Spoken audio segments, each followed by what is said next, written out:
Notre invité ce matin, Muriel Pénicaud, bonjour. Bonjour Jean-Jacques Bourdin. Oui, Muriel Pénicaud, je vous entends mal. Si ça c'est ennuyeux. Moi je vous entends. Voilà, vous savez que vous êtes en duplex, que tout le monde regrette, hein, Muriel Pénicaud. Les interviews sont plus percutantes, plus rebondissantes. Oui, quand vous êtes en direct. Vous étiez la dernière d'ailleurs à venir, le 16 mars, ici même, vous étiez en studio avec moi, dernier membre du gouvernement. Un tiers de questions en moins, nos confrères de Quotidien ont mesuré. Un tiers de questions en moins lorsque vous êtes en duplex. Bon, j'espère que vous allez revenir très vite nous voir. Bien, Muriel Pénicaud, vous incitez les Français à reprendre le travail, à retourner dans leur entreprise. C'est bien cela ? Je crois qu'on est dans une nouvelle période, le déconfinement. On a, dans un premier temps, pour sauver des vies, il fallait confiner. Maintenant, on peut continuer à sauver des vies tout en travaillant et en protégeant les salariés, les clients, tous ceux qui sont dans le monde du travail. Donc je crois qu'aujourd'hui, on a les modalités pour le faire et que la meilleure protection pour demain, pour l'activité économique, pour le tissu des petites entreprises, pour l'emploi, c'est effectivement le retour au travail qui est progressif, qui se fait avec des conditions sanitaires, il ne se fait pas n'importe comment, il se fait avec prudence, mais il se fait résolument et on a besoin de ça pour notre pays. Bien, Muriel Pénicaud, j'ai des quantités de questions à vous poser sur le télétravail, sur le chômage partiel, vous l'imaginez. Parlons des Français qui vont donc pouvoir partir en vacances cet été en France métropolitaine et dans les dom-toms en juillet et au mois d'août. Le tourisme, c'est essentiel, on le sait, pour l'économie française. 2 millions d'emplois, un plan de relance de 18 milliards d'euros qui est prévu par le gouvernement, de nombreuses aides. Dites-moi, je pense au contrat saisonnier, parce que je pense à tous les professionnels du tourisme, vont-ils pouvoir poursuivre la saison après les mois de juillet, août et par exemple prolonger les contrats saisonniers? Alors, effectivement, le tourisme, c'est très important. C'est 7% de la richesse nationale qui est produite par le tourisme. C'est 2 millions d'emplois. Quand on dit tourisme, tourisme au sens large, ça va du gîte à toute l'hôtellerie, à la restauration, l'ensemble du secteur. Donc, c'est un élément clé pour le pays, pour l'emploi. Et donc, oui, les contrats saisonniers, ils peuvent durer au-delà de la saison. Aujourd'hui, on peut avoir un contrat de saisonnier de 6 mois, c'est tout à fait possible. Il faut aussi que la saison dure, c'est-à-dire qu'il y ait des clients qui puissent continuer à venir. Et notre grand sujet aujourd'hui, ça va être paradoxalement aussi, dès qu'on a une capacité à rouvrir, on espère dans quelques semaines les hôtels, les restaurants, quand ça va, si le déconfinement... En zone verte le 2 juillet, hein, Muriel Pénicaud. Produit des résultats. En zone verte le 2 juillet. Si les départements sont bien restés verts d'ici là, en gros, si on arrive à contenir l'épidémie, à ce moment-là, le Premier ministre l'a annoncé hier, on pourrait rouvrir les restaurants, les cafés et les lieux de tourisme à partir du 2 juin. Et là, il faudra mettre la démultiplier, si je veux dire. C'est pour ça qu'avec les professionnels, et on en a parlé au comité interministériel de tourisme hier, mais on travaille avec eux tous les jours, on est en train de préparer 2 choses. Une plateforme qui est faite avec les professionnels et Pôle emploi pour recruter, parce qu'il va falloir recruter massivement des saisonniers qui, du coup, d'habitude, à cette saison, les recrutements sont déjà en cours. Là, il va falloir mettre le turbo, si j'ose dire. Donc, ça se prépare pour pouvoir recruter extrêmement rapidement des saisonniers, des apprentis. Et puis aussi, toutes les guides sanitaires. Parce que, évidemment, il n'est pas question que l'ouverture du tourisme, des cafés, des restaurants, entraîne un regain de l'épidémie, ce serait une catastrophe pour tous. Et donc, quand est-ce qu'on aura ce guide sanitaire, justement? Quand l'aura-t-on, ce guide sanitaire? On en a déjà dans certains métiers. On a déjà certains métiers, par exemple de l'hôtellerie, pour la femme de chambre, pour le réceptionniste. On a déjà certains métiers pour la cuisine. Ce qu'on est en train de préparer, c'est, avec les professionnels, c'est les serveurs. Et puis surtout, comment on organise la salle de restaurant ou le café pour qu'on puisse faire les gestes barrières et la distanciation. Ça n'est pas facile, mais on a trouvé une solution pour les coiffeurs, on a trouvé une solution par le bâtiment, en travaillant avec les partenaires sociaux, avec les professionnels. On va trouver une solution, on a jusqu'au 2 juin pour la trouver. Voilà. Bien, d'ici le 2 juin, il faut qu'on ait le guide. Dans les 10 jours qui viennent, et on est le 15, dans les 10 jours qui viennent, il faut trouver le guide, hein, Muriel Pénicaud. Vous savez, on a produit 64 guides depuis 1 mois et demi, donc on est à fond sur le sujet et je crois que c'est une priorité. Bien, Muriel Pénicaud, parlons du chômage partiel. J'ai une question très simple à vous poser pour engager le sujet. Est-ce que trop de Français sont aujourd'hui au chômage partiel? Ça ne se mesure pas comme ça.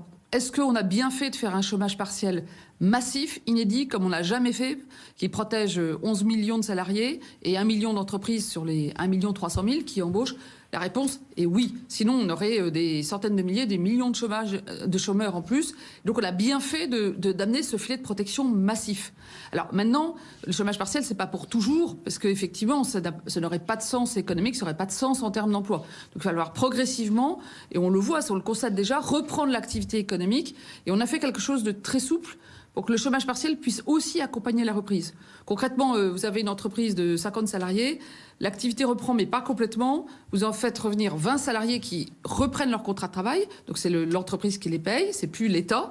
Je rappelle que sur le chômage partiel, c'est l'État, le ministère du Travail, qui paye leur salaire, et les autres restent en chômage partiel peut-être 2-3 semaines de plus, le temps que les affaires augmentent. Et donc ça, c'est quelque chose de très souple qui va accompagner la reprise, mais effectivement, ça n'est pas fait pour durer indéfiniment. C'est une situation qui montre la gravité que 6 salariés sur 10 du secteur privé soient payés par l'État. C'est inédit. Je vais revenir sur les chiffres. Utile, mais maintenant, il faut bouger. Bien sûr, je vais revenir sur les chiffres, Muriel Pénicaud, concernant le chômage partiel, mais vous venez de dire quelque chose d'important, possibilité de garder une partie de son personnel au chômage partiel, on est bien d'accord, jusqu'à la fin de l'année. Par exemple, dans le secteur du tourisme, très touché, jusqu'à la fin de l'année, cette possibilité ? Pour le secteur du tourisme, les cafés et les restaurants, qui en plus, eux, sont encore frappés de fermeture administrative, ça sera jusqu'à la fin de l'année s'il le faut. Après, il y a des secteurs qui sont repartis, qui repartent, on verra au fur et à mesure. Vous savez, on a été pragmatique dans la mise en place, on sera pragmatique dans la décrue progressive. Le plus important, c'est que l'emploi reprenne. Et on accompagne ça le temps qu'il faut, mais aussi résolument. Ce chômage partiel personnalisé, j'ai vu les demandes du MEDEF, vous aussi, vous les avez vues, vous les avez reçues, les demandes des syndicats qui demandent que le chômage partiel soit prolongé jusqu'à l'été. Jusqu'à l'été. Bien, chômage partiel, d'abord, est-ce que ce chômage partiel sera prolongé jusqu'à l'été? Et est-ce que le chômage partiel individualisé pourrait être prolongé donc jusqu'à la fin de l'année 2020? Alors, le chômage partiel, il n'y a aucun texte de loi qui dit qu'il y a une date où ça s'arrête. C'est fait pour accompagner les entreprises en difficulté. Après, il y a un dosage. Encore une fois, ça ne peut pas être à la place de l'activité. Chaque fois qu'on peut repartir, pour tout ou partie de ces salariés, il faut réactiver les contrats de travail, évidemment. Ça n'a pas de sens pour le devenir d'une entreprise, ça n'a pas de sens pour l'emploi, que ce soit l'État qui continue à payer les salaires du secteur privé quand on peut repartir. Après, si c'est plus difficile, et c'est sûr qu'il y a des secteurs où c'est plus difficile, je pense au tourisme, au café et au restaurant, ils n'ont même pas encore rouvert, donc le sujet est plus difficile, ou à l'aéronautique ou à l'automobile, qui sont des secteurs très très touchés par cette crise, ça va forcément durer plus longtemps que dans d'autres secteurs où aujourd'hui il y a les conditions de la reprise. Donc il faut être pragmatique, il faut coller au terrain, c'est comme ça qu'on fait depuis le début, on va continuer comme ça, mais encore une fois, le but d'un entrepreneur, c'est de retrouver ses marchés, ses clients, ses fournisseurs, ses salariés, dans des conditions sanitaires sécurisées et le plus vite possible. Nous, on l'accompagnera, mais ça ne doit pas être le principal. C'est l'accompagnement, le chômage partiel, ce n'est pas le but. Bien, Muriel Pénicaud, est-ce que la prise en charge par l'État du salaire va diminuer ? Alors, avec le Premier ministre, nous avons annoncé que le taux de remboursement des entreprises, à partir du 1er juin, commencerait à baisser légèrement. Nous fixerons d'ici quelques jours le montant. C'est-à-dire on n'a pas encore dit de quel pourcentage. Non, ça va baisser, donc la prise en charge. Pardon, Muriel Pénicaud, la prise en charge par l'État va baisser à partir du mois de juin. Forcément à 100%. Aujourd'hui, il faut que tout le monde comprenne bien que les 11 millions de salariés, c'est l'État qui paye intégralement leur salaire, jusqu'à 4,5 fois du SMIC. L'idée, c'est que maintenant que l'activité reprend, que le déconfinement est là, progressivement, la part de l'État soit plus forcément à 100%. Sauf, bien sûr, et ça je le confirme, au secteur du tourisme, des cafés, des restaurants, les secteurs qui sont fermés administrativement. Oui. Évidemment, il faut leur laisser le temps. Et ça serait tout à fait contradictoire de leur dire vous devez payer une partie du salaire alors qu'ils ne peuvent pas aujourd'hui agir. Muriel Pénicaud, est-ce que vous allez baisser le plafond ? Le plafond est fixé à 4,5 fois le SMIC. Ou est-ce que vous allez baisser le pourcentage de la prise en charge ? Il y a 2-3 manières de faire et on annoncera ça dans quelques jours. Probablement le pourcentage, c'est le plus simple. Enfin, on fera quelque chose de simple. Le pourcentage, c'est plus simple. Parce que pourquoi ça marchait, le chômage partiel, pourquoi ça marchait aussi un, c'est un filet de sécurité. 2, les entreprises gardent leurs compétences. Mais aussi, on a fait quelque chose de très simple. Et pour moi, un des marqueurs de ça, c'est que la moitié des salariés qui sont au chômage partiel, aujourd'hui, ils travaillent dans des entreprises de moins de 50 salariés. Il faut sauver nos TPE, nos PME. C'est 9 entreprises sur 3 dans notre pays. C'est la moitié des emplois. Et c'est pour ça aussi qu'il faut faire des choses simples pour être sûr que tout le monde puisse les mettre en place en quelques jours. Donc je comprends bien. Le pourcentage de prise en charge par l'État va baisser à partir de début juin. J'ai bien compris. Ça sera le pourcentage ou une modalité. Mais probablement le pourcentage. En tout cas, quelque chose baissera. Bien, ça va baisser. Bon, un mot vite sur les versements par l'État. J'ai eu beaucoup d'appels de petits chefs d'entreprise, notamment de TPE, qui n'ont pas reçu le paiement pour le mois d'avril. Alors c'est normal parce que la plupart l'ont pas demandé encore. Je vous explique comment ça marche. Vous faites une demande d'autorisation à utiliser le chômage partiel. Et puis une fois que vous payez les salaires à la fin du mois, il faut déclarer au ministère du Travail combien vous avez payé de salaire. On ne peut pas vous rembourser si on ne sait pas combien de salariés ont été au chômage partiel et pour quel taux horaire. Donc il faut faire cette déclaration. Après cette déclaration, nous payons systématiquement à 10 jours. Donc il y a 10 jours de délai pour être remboursé. Mais aujourd'hui, sur le mois d'avril, il y a encore la moitié des entreprises qui n'ont pas fait de demande. Et donc, pour être remboursé, il faut juste faire la demande. 10 jours après, vous êtes payé. De façon générale, les grandes entreprises demandent les remboursements assez tardivement. Et même sur le mois de mars, il y en a qui ne l'ont pas fait encore. Mais par contre, les petites entreprises demandent très vite parce qu'elles sont plus à court de trésorerie. C'est pour ça qu'on a raccourci les délais et on paye à 10 jours, ce qui est quand même pour 1 million d'entreprises. Et tu as certains exploits. Je voudrais saluer mes équipes là-dessus et l'agence de paiement parce qu'ils ont fait un énorme travail pour arriver à le faire. L'assurance chômage, Muriel Pénicaud, le second volet de la réforme entrera en vigueur ou pas? Est-ce que vous allez renoncer? C'est la demande de nombreux syndicats et de nombreuses associations qui réclament le retrait de la réforme. Oui ou non? Est-ce que vous allez retirer? Alors, là aussi, même approche. On discute, on observe et on est pragmatique. On a lancé cette réforme de l'assurance chômage, dont une bonne partie est déjà en œuvre depuis le mois de novembre dernier, dans un contexte différent, et avec pour but de activer la dynamique de l'emploi et lutter contre le nombre de contrats excessivement courts, lutter contre la précarité qui était trop importante.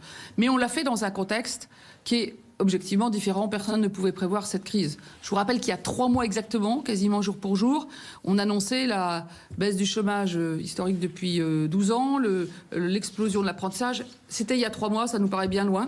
Et donc, évidemment, j'ai dit aux partenaires sociaux qu'on allait réexaminer la situation pour regarder s'il y a des curseurs, s'il y a des réglages qu'il faut modifier. Il y en aura certainement à modifier. Mais des réglages, on va discuter ça dans les semaines qui viennent, mais c'est pas tout ou rien.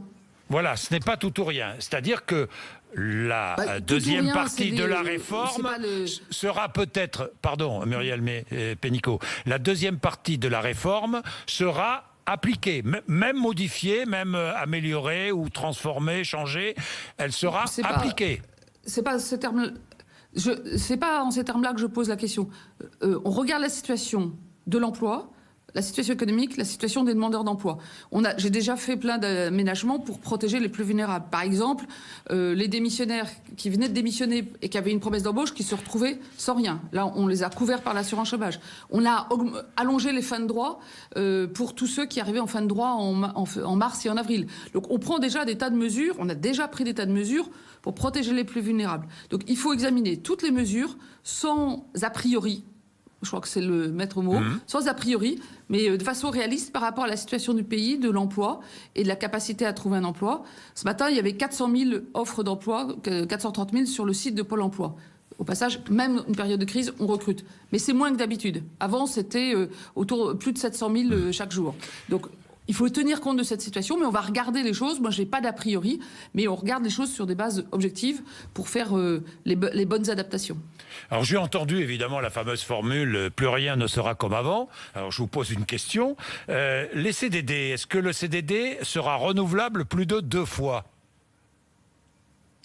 Alors, uniquement dans un cas, que nous avons prévu dans un texte de loi qui est en cours de discussion au Parlement, dans un cas où il y a aujourd'hui des entreprises qui reprennent. Et il y avait des CDD, des intérimaires qui étaient couverts par le chômage partiel pendant cette période-là, parce qu'on les a ouverts aussi au CDD, au chômage partiel, pendant ouvert à tous ceux qui n'y avaient pas droit avant, pour que tout le monde soit protégé. L'entreprise repart, l'activité repart. Et eux, leur contrat, il continue à courir, donc ils perdent leur contrat maintenant au moment où ça repart. Donc eux, ils se retrouvent au chômage et l'entreprise n'a pas les compétences.